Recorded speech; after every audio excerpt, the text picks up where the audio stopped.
It's the World Championship. The magician from Riga, Mihail Tal, faces the Iron Patriarch, Mikhail Botvinnik. An absolute clash of styles. Tal opens with pawn to e4, and we get a Caro-Kann defense. With pawn to e5, Tal grabs space in the center, and Botvinnik immediately challenges it with pawn to c5. And there's the classic Tal aggression, queen to g4, putting immediate pressure on the king side. Botvinnik develops calmly, and White's bishop comes to b5 with a pin. But look at this, bishop to d7. A brilliant piece sacrifice from Botvinnik. He's willing to give up the knight to shatter White's coordination and unleash his own attack. Tal doesn't hesitate. He takes the knight on c6. Botvinnik recaptures with his queen, and after bishop to e3, the position is on fire, but completely balanced. And here, Botvinnik lets a bit of the pressure off. He had a chance to really turn up the heat on the king side. The stronger move was pawn to h5, immediately questioning the queen. After queen to g5, knight to e7 develops, White castles king side, and now knight to g6 prepares to join the assault. But in the game, Botvinnik played knight to h6, and it's just not as dangerous. And Tal wastes no time immediately snapping off that knight with his bishop on h6. An excellent recapture. Pawn takes the bishop on h6. This is the only move that keeps the balance, tearing open the g-file for Black's rook to use later. Both sides now get their pieces into the game. White's knight comes to d2 as Black's queen grabs the pawn on c5. With opposite side castling, the stage is set for a massive fight. Tal swings his queen across to h4, finding a new angle of attack against the Black king. Botvinnik's next move is a slight inaccuracy, creating a target for White that wasn't there before. He should have focused on the center. Rook to c8, pawn takes pawn on d5, pawn takes pawn on d5, knight to b3, rook to g8. Instead, though, he pushes the pawn to a5, and this just creates a long-term weakness, and Tal immediately pivots to exploit it. Rook to c1 and knight to b3, all of White's pieces are now aimed at the weakened queenside, and another slip from Botvinnik. Pushing this pawn again looks active, but it walks right into Tal's plan. He had to play pawn takes pawn on c4. After the rook recaptures on c4, then pawn to a4, knight to d4, and bishop to c5, Black is still very much in the game. But after the move played, pawn to a4, Tal gets to create a monster-passed pawn. Exactly. Tal instantly rams the pawn forward to c5, seizing a huge advantage. But what a fantastic find from Botvinnik. Queen to c7 is the only move that holds the position together.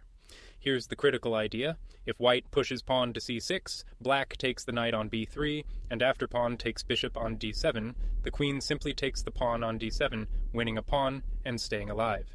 Tal keeps the pressure on. The knight hops to d4, and the b-pawn marches forward. After an en passant capture, White's queenside structure is terrifying. Botvinnik decides to relieve some of the pressure by offering a queen trade with queen to d8, and Tal accepts, taking us into an endgame.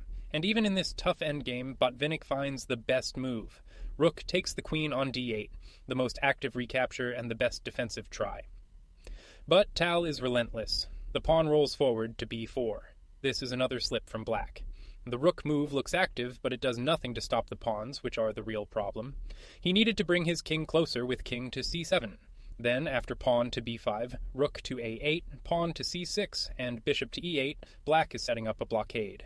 But in the game, Black's rook goes to g4, and White's advantage just grows.